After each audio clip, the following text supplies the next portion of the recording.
오늘 성경 말씀을 봉독해 드리겠습니다. 누가복음 1장 46절부터 55절, 그리고 요한복음 18장 38절에서 40절입니다. 그리하여 마리아가 노래하였다. 내 마음이 주님을 찬양하네. 내 영혼이 내 구주 하나님을 높임은 주께서 이 여종의 비천함을 돌보셨기 때문입니다. 이제부터는 내 모든 세대가 나를 행복하다 할 것입니다. 힘센 분이 내게 큰 일을 하셨기 때문입니다. 주의 이름은 거룩하고 그의 자비하심은 그를 두려워하는 사람들에게 대대로 있을 것입니다. 주께서는 그 팔로 권능을 행하시고 마음이 교만한 사람들을 흩으셨으니 제왕들을 왕좌에서 끌어내리시고 비천한 사람들을 높이셨습니다. 줄인 사람들을 좋은 것으로 배부르게 하시고 부한 사람들을 빈손으로 떠나보내셨습니다. 주께서 자비를 기억하셔서 당신의 종 이스라엘을 도우셨습니다. 우리 조상에게 말씀하신 대로 그 자비는 아브라함과 그 자손에게 영원토록 있을 것입니다. 조금 비천한 우리 한민족도 챙겨주십시오. 빌라도가 예수께 진리가 무엇이냐 하고 물었다. 빌라도는 이 말을 하고 다시 유대 사람들에게로 나와서 말하셨다. 나는 그에게서 아무 죄도 찾지 못하였소. 6월절에는 내가 여러분에게 죄 중 하나를 놓아준 관례가 있어. 그러니 유대 사람의 왕을 놓아주는 것이 어떻겠소? 그들은 다시 큰 소리로 사람은 안 됩니다. 그 사람은 안 됩니다. 바바라를 놓아주십시오 라고 외쳤다. 바바라는 강도였다. 네, 오늘은 대림절 세 번째 주일이고 두 개의 본문을 읽었습니다. 누가복음 1장과 요한복음 18장의 본문입니다. 누가복음 1장은 대림절에는 자주 읽게 되는 그런 성경 귀절입니다. 전에도 말씀드렸듯이 이 주기표가 3년 단위로 돌아갑니다. A해, B해, C해 이렇게 되어 있는데 반드시 이 본문이 어딘가는 들어있습니다. A해에 들어있든지 B해에 들어있든지 C해에 들어있든지 아니면 두 번 이상 들어있는 경우도 있습니다. 그렇게 많이 읽는 본문이죠. 그렇지만 요한복음 18장은 다 아시다시피 이건 예수님이 죽기 직전에 일어난 일입니다. 예수님이 빌라도에게 끌려가서 빌라도에 관저해서 벌어진 그런 일입니다. 제가 대림절 첫 번째 주일에 말씀드렸듯이 올해는 이 예수님이 태어나신 그 광경, 그 즈음에 일어났던 일과 예수님이 돌아가실 때 즈음에 그 직전에 일어났던 일을 이렇게 대응시켜서 읽어보겠다 이런 말씀을 드렸고 제가 성경을 읽다가 그게 눈에 들어왔습니다. 그래서 이렇게 읽게 된 것입니다. 첫 번째 본문은 누가복음이 전하는 마리아의 노래라고 부르는 본문입니다. 마리아가 부른 노래라는 뜻이죠. 라틴어 첫 글자가 마니피캇으로 시작합니다. 이 노래가. 그래서 이 노래의 제목이 마니피캇이라고 붙어 있는 겁니다. 요셉이라는 사람과 약혼한 마리아에게, 갈릴리에 사는, 나사렛에 사는 마리아에게 천사가 나타나서 그녀가 하나님의 은총을 입었고 또 아들을 낳으리니 그 이름을 예수라고 하라는 얘기를 듣습니다. 천사가 마리아에게 한 얘기죠. 정혼을 했지만 아직 결혼하지 않은 상태고 당연히 두 사람은 동침하지 않은 그런 관계였습니다. 그런데 아들을 낳을 것이라고 하니 게다가 또 하나님의 은총을 입어 아들을 낳을 것이라고 하니 이를 범상하지 않게 들었을 수도 있고 또 범상하게 들었을 수도 있습니다. 일단 천사가 나타난 광경 자체가 범상하지 않죠. 하지만 하나님의 은총을 입었다는 말은 이렇게도 들을 수 있고 저렇게도 들을 수 있는 겁니다. 특별한 은총을 입었다는 뜻도 되지만 이스라엘 사람들이야 아기를 낳는 것이 당연히 하나님의 은총을 입어서 낳는 것이죠. 그러니까 그렇게도 들을 수 있고 저렇게도 들을 수 있는 겁니다. 근데 범상치 않은 것은 또 천사가 아기의 이름을 붙여준 겁니다. 예수라고 부르라고 하라고. 보통은 아이의 아버지가 이름을 붙여주거나 할아버지가 붙여주거나 우리랑 비슷합니다. 우리 결례가 하는 그런 관습과 비슷한데 이 사람들도 아버지가 주로 붙여주죠. 근데 구약 성경을 보면 가끔 어머니가 붙여주는 경우도 있습니다. 예수라는 이름을 예수라고 부르라고 예수라는 이름을 붙여주라고 천사가 얘기한 거는 범상치 않은 일이에요. 그런데 그 이름이 예수라는 것은 또 굉장히 범상한 이름입니다. 흔한 이름이에요. 제일 흔한 이름이에요. 우리 한국 사람, 제가 어렸을 때는 영희철수가 제일 흔했는데 우리가 가만 따져보니까 영희철수가 별로 없어요. 우리 교회도 한 명도 없잖아요. 뭐 해경, 경혜 이런 거 많은데 영희철수 한 명도 없어요. 너무 이렇게 흔하니까 안 부르는 거겠죠. 예수라는 이름은 구약성서식으로 부르면 여호수아. 아주 흔한 이름입니다. 제가 미국 와서 처음 가장 놀란 게 이 라틴 사람들이 예수라는 이름 굉장히 많잖아요. 뭐 지저스라고 쓰고 헤수스라고 읽고 굉장히 많아요. 예수라는 이름이에요. 그래서 야, 이거 참 배짱들도 좋다. 어떻게 예수님이 이름을 갖다가 붙이냐 이렇게 생각을 했었어요. 그리고 옛날에 한인타운 이렇게 지나가다 보니까 어떤 교회가 있는데 담임 목사 주 예수 이렇게 써 있어요. 그래서 이 사람은 주시고 이름이 예수인가 보다. 이 한국 사람도 굉장히 배짱 좋은 사람이 있구나 생각했어요. 감히 자기 이름을 예수라고 붙이다니. 근데 그게 아니라 우리 주보 표지에 보면 이제 목회자 모든 교인 돼 있잖아요. 그거 똑같은 거예요. 담임 목사가 이제 예수님이다 이거지. 자기는 아니고 자기는 부목사고 뭐 그런 뜻인 것 같아요. 그러니까 예수라고 천사가 이름 붙여준 거는 범상치 않은 일인데 그 이름이 예수라는 건 또 굉장히 범상한 일입니다. 가장 흔한 이름이라는 뜻이죠. 물론 예수 여호수아는 Savior라는 뜻이 있습니다. 구원자, 구원해 주시는 사람 이런 뜻이 있습니다. 저간 마리아는 이 얘기를 듣고 이게 무슨 뜻인지 몰라서 어리벙벙하고 있었습니다. 이 사람이 얘기했듯이 자기는 남자를 모르는데 어떻게 자기가 아기를 낳냐고 그렇게 묻죠. 그랬더니 천사가 하는 말이 성령이 그녀에게 임한다고 했습니다. 가장 높으신 분의 능력이 그녀를 감싸줄 것이라고도 했습니다. 이게 굉장히 특별한 말입니다. 굉장히 특별한 말이에요. 여기까지도 특별한데 태어날 아기는 거룩한 분이라고 그랬어요. 아기가 이제 거룩하다고 얘기했습니다. 그리고 또 하나님의 아들이라고 불릴 것이다 그랬어요. 근데 하나님의 아들이라는 말은 또 이렇게도 저렇게도 들을 수 있는 얘기입니다. 이스라엘 사람 남자들은 다 하나님의 아들이라고 생각했어요. 인자, 하나님의 아들입니다. 곧 신자가 인자예요. 하나님의 아들이라고 얼마든지 부를 수 있는 겁니다. 그냥 통칭하는 거죠. 그렇지만 이 천사가 한 얘기가 굉장히 특별하게 들리는 것만은 사실입니다. 거룩한 분이고 하나님의 아들이라고 불릴 것이다 그랬어요. 아마 마리아는 이 말도 무슨 뜻인지 몰랐을 겁니다. 자기가 잉태해서 아들을 낳을 것인데 이름을 예수라고 부르라고 한 말도 무슨 뜻인지 몰랐었고 장차 태어날 아기는 거룩한 분이고 하나님의 아들이라고 불릴 것이라는 얘기도 무슨 뜻인지 정확하게 파악하지 못했을 거예요.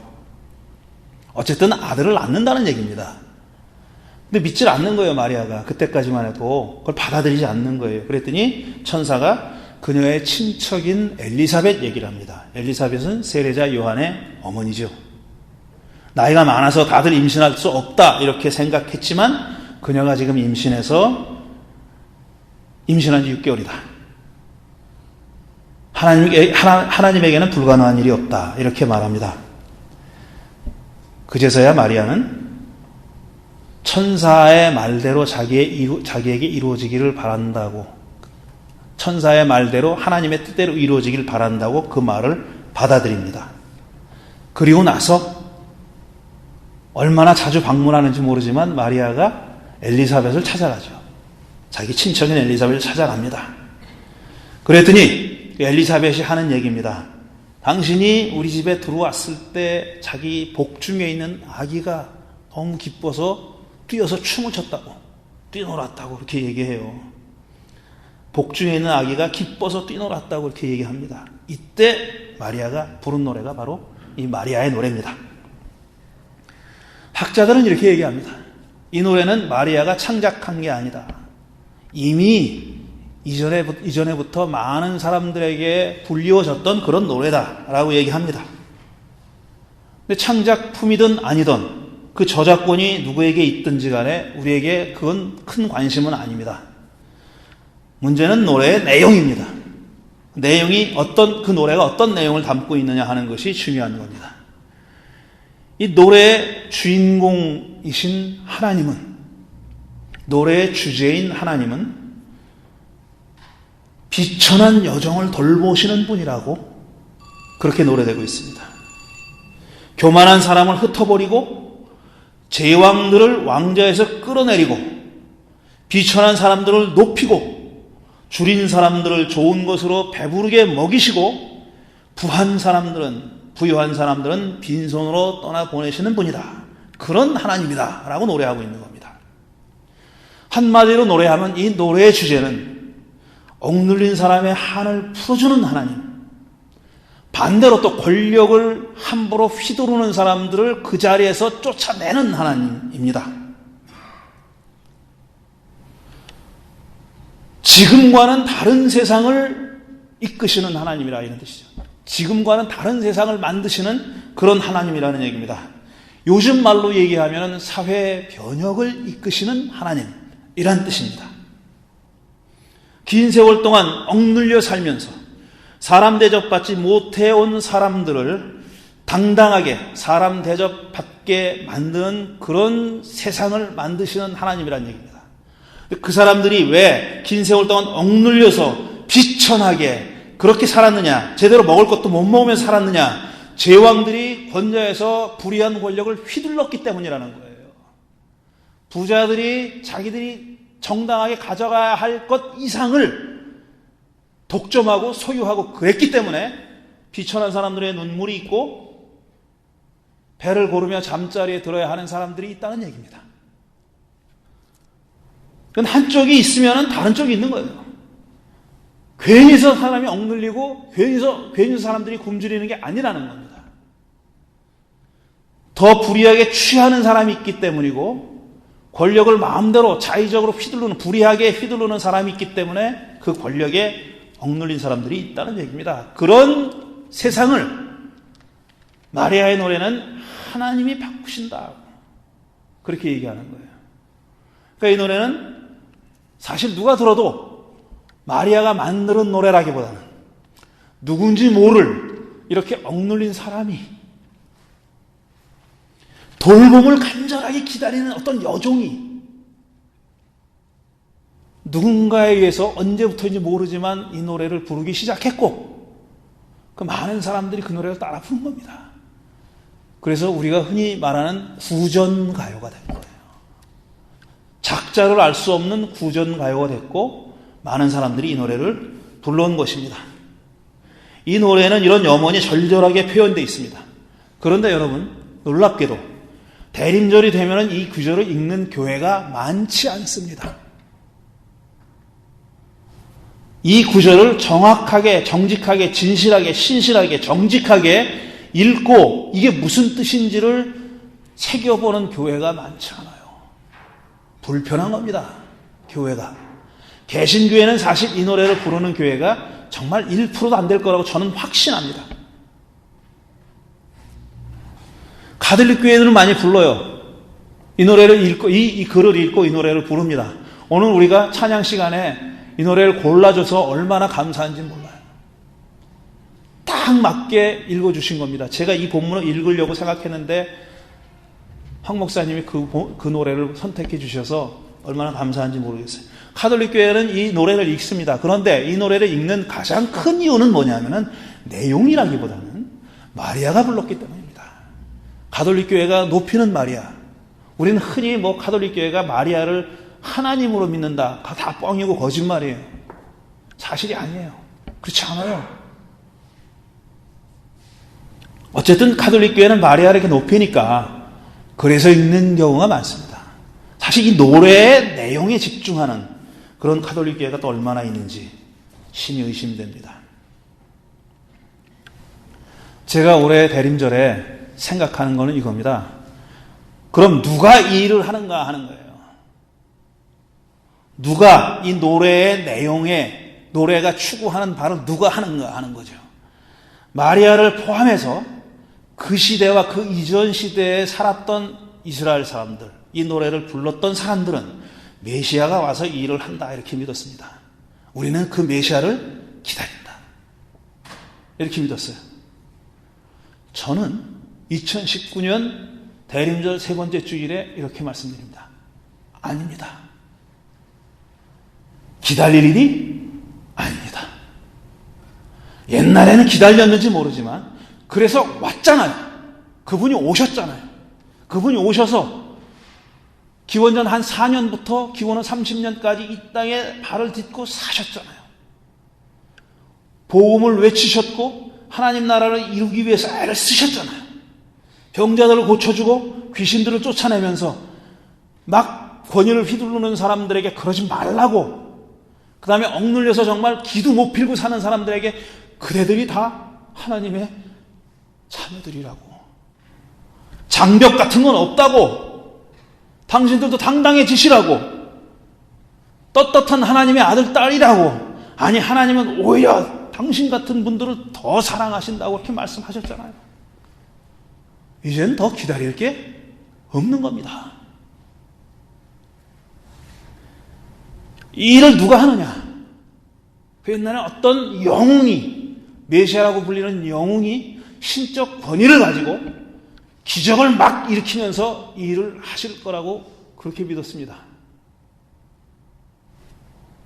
지금은 아닙니다. 지금은 모든 작은 기적들을 가슴 속에 품고 있는 우리 모두가 이 일을 하는 겁니다. 우린 기다리면, 우리가 만약 올해 대림절이 기다리는 그런 절기라면 우리 안에 있는 빛이 깨어나길 기다리는 것이고, 우리가 예수를 따르는 삶으로 나서야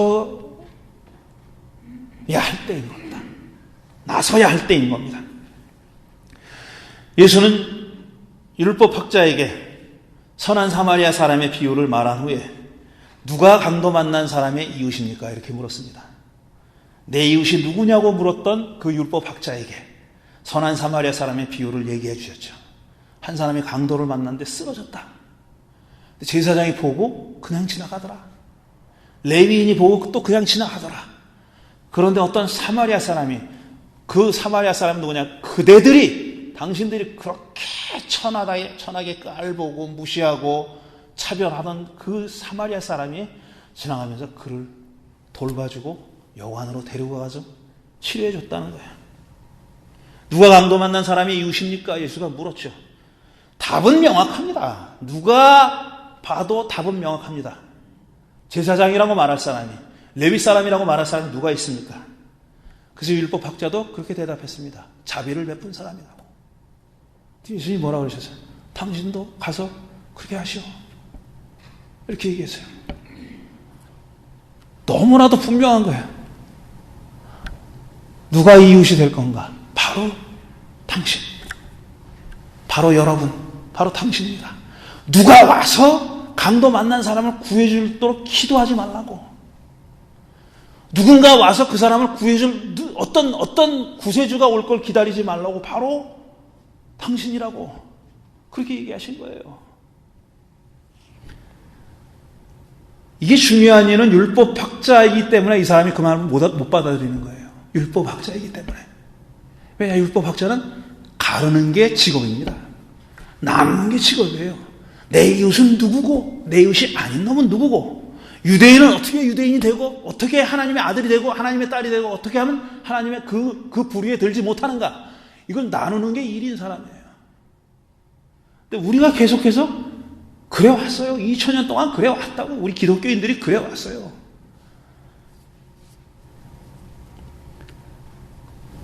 율법학자 욕하긴 쉬워요.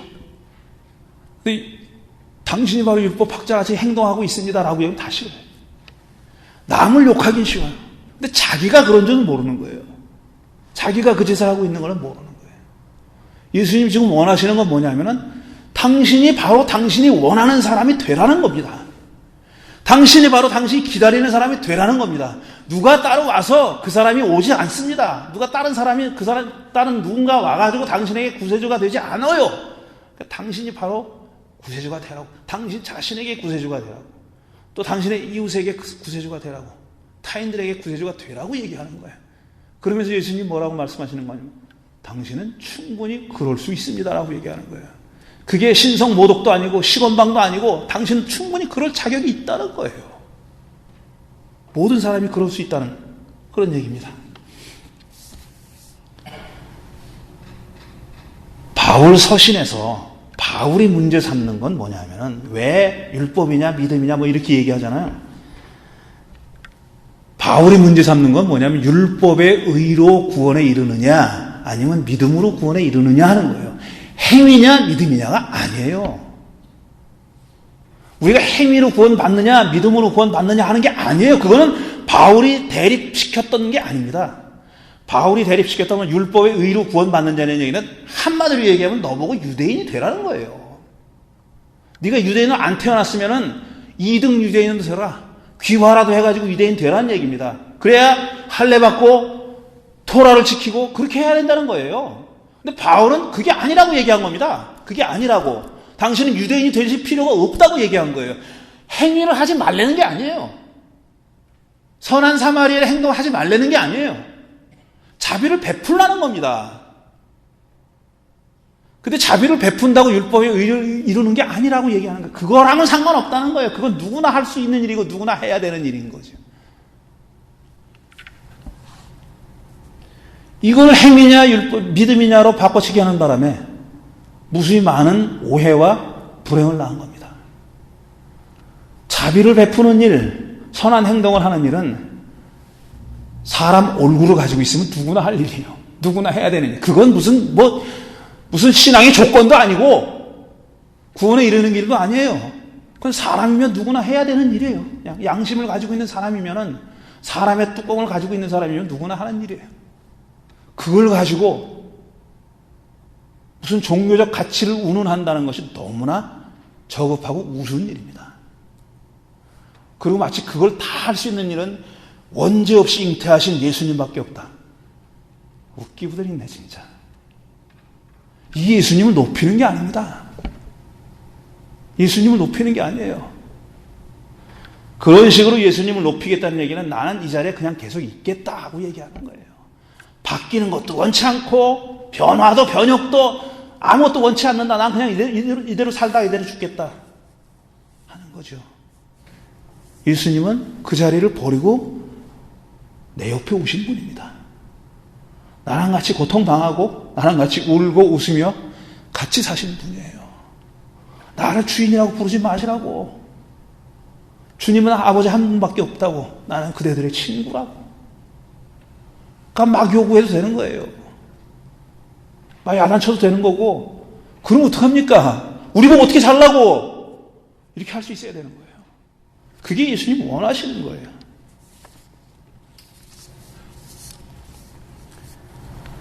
그래, 우리 누굴 기다리지 말고 우리가 그 사람이 되는 겁니다. 내가 바라는 사람이 내가 바라는 가치를 누군가 대신 이루어주기를 기다리지 말고 우리 자신이 하면 됩니다.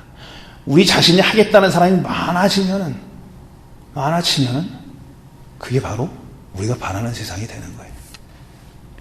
제가 대중에 대한 얘기 하겠다고 군중에 대한 얘기 하겠다고 말씀드렸죠.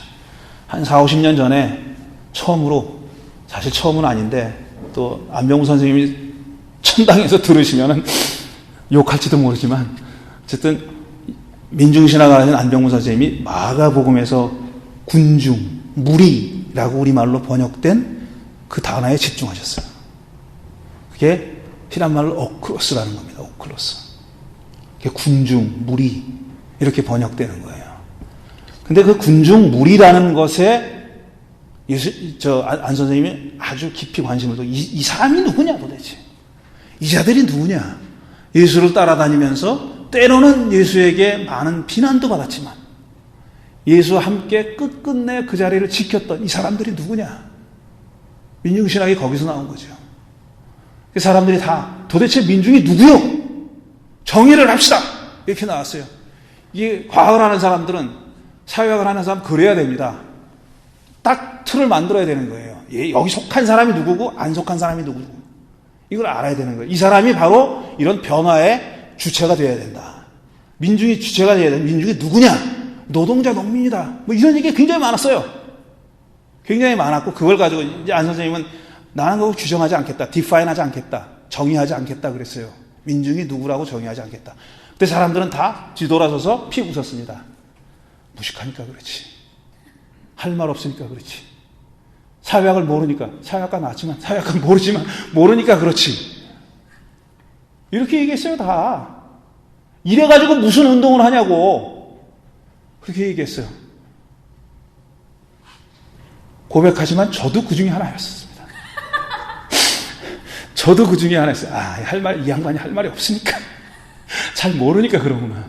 1940 몇 년대에 사회학을 공부한 사람이랑 그래도 1970년대 말에 80년대 초에 공부한 사람 이렇게 다르구나 이렇게 생각했었어요. 저는 시건방을 떨었지. 그러니까 한마디로 얘기하면 건방을 떨은 거죠. 뭐 영감님이 뭘 아시겠어 그런 거. 그랬었어요. 저도. 근데 이제 고백합니다. 제가 2019년에 지난번에 한국 가서 느낀 거예요. 이건 과학적으로 터무니없다고 얘기하셔도 할 수 없어요. 제가 보고 느낀 거예요. 제가 그 자리에 가서 보고 느낀 거예요. 근데 가만 보니까 그 자리에 가신 분이 없으니까 막 말해도 될 것 같아. 여기서는 나는 느꼈다니까. 3번이나 가서 느꼈다니까. 느꼈으니까 보고 느낀 걸 얘기하는 거예요. 그 자리에 가보니까요. 정말 속된 말로 오구잡탕입니다. 온갖 사람들이 다 나와 있어요. 저 같은 사람도 있어요. 저는 사실 제가 한국에 돌아갈 사람도 아니고요. 여기 살 사람이 여기 살다 여기 죽겠죠. 여기 백골당에 들어가겠죠. 백골당이 아니라 납골당. 죄송합니다. 납골당에 들어가겠죠. 여기 살다가 그렇게 될 거 아니에요. 제가 한국 가지는 않을 것 같아요. 근데 제가 한국에서 무슨 일이 벌어지든지 마음만 아플 뿐이지. 좋은 일이 벌어지면 마음만 기쁠 뿐이지 나한테 무슨 특별한 혜택이나 이유가 없어요. 그냥 마음이 그냥 편할 뿐이야. 마음이 발 뻗고 자는 거고 안 그러면 자꾸 깨고 중간에 좀 깨면 깨지 뭐까지 거. 요즘 나이도 들어가지고 잘 깨는데 어차피. 그런데 그런 사람들이 저 같은 사람이 나와 있는 거예요. 제가 깜짝 놀랐어요. 제가 어떤 모임에 가서 이렇게 강연하고 그랬는데 굉장히 보수적인 사람이에요. 거기서 이렇게 얘기할 때 보면은 저 양반은 조금 과장하자면은 광화문의 태극기 부대에 나가도 괜찮을 사람이다라고 생각한 사람이에요. 저는. 제가 그렇게 판단했어요. 근데 제가 제대로 봤는지 못 봤는지 모르겠어요. 저는 앉아가지고 막 구호외치고 그렇게 했는데 그 사람이 지나가는 거예요. 그러더니 앉더라고 거기. 제가 앉은 자리에 쭉 올라가가지고 강남 성모병원 앞에 앉는 게 아니라 거기 태극기 부대에서 집회했거든요. 거기도. 글로 올라가는 게 아니라 우리가 앉은 자리에 앉더라니까요. 그리고 펼침막을 펼쳐들고 구호를 외치는 거예요. 사법개혁을 외치더라고. 저는 엄청 회개했습니다. 내가 사람을 이렇게 보는구나. 내가 그러지 말자 애를 써도 이걸로는 되는데 이걸로는 안 되는 모양이다. 저 사람이 적용 너무 놀라운 거예요. 저는 가만히 생각해 봤어요. 여기 모여있는 사람이 왜 모여있을까? 이 토요일 오후 황금 같은 시간을 다 버리고 포기하면서 그 쌀쌀하고 추운데 거기 왜 남아있을까? 그 차가운 땅바닥에 앉아가지고 왜 목청껏 소리를 지를까?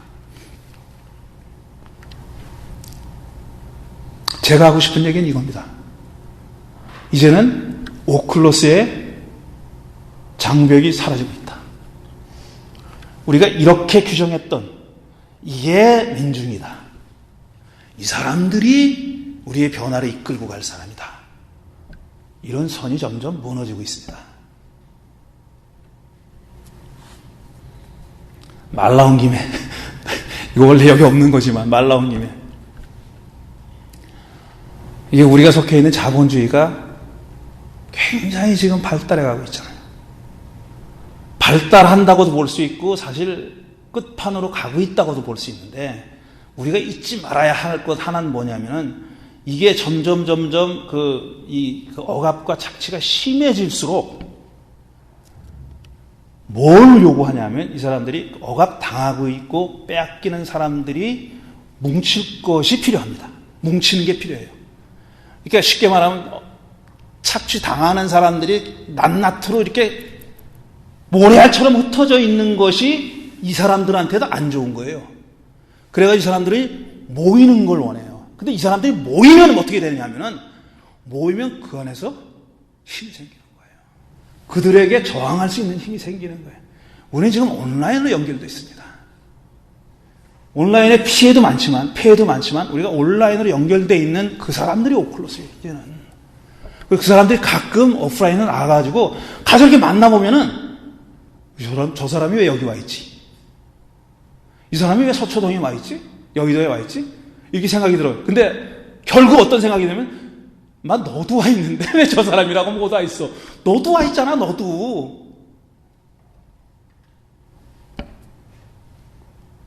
나는 이런 경계선들이 점점 없어져 가고 있는 추세라고 생각합니다. 지금 종교가 사라지는 것이 아니라, 종교가 사라진다고 걱정 많이 하는데 저는 1도 걱정 안 합니다. 하나도 걱정 안 해요.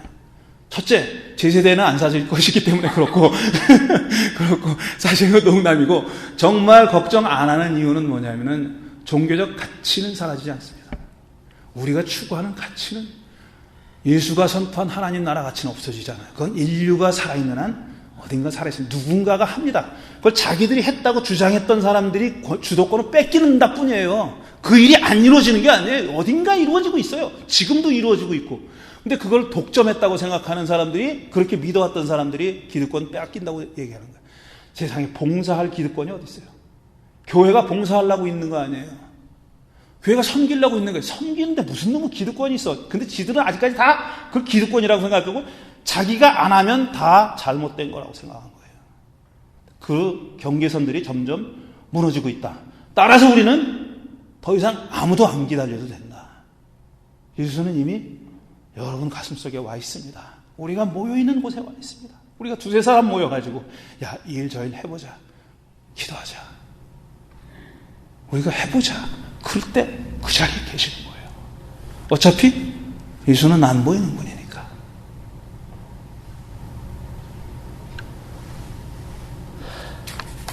그래서 제가 나중에 안병우 선생님 만나면 죄송합니다 하고 사과할 계획입니다.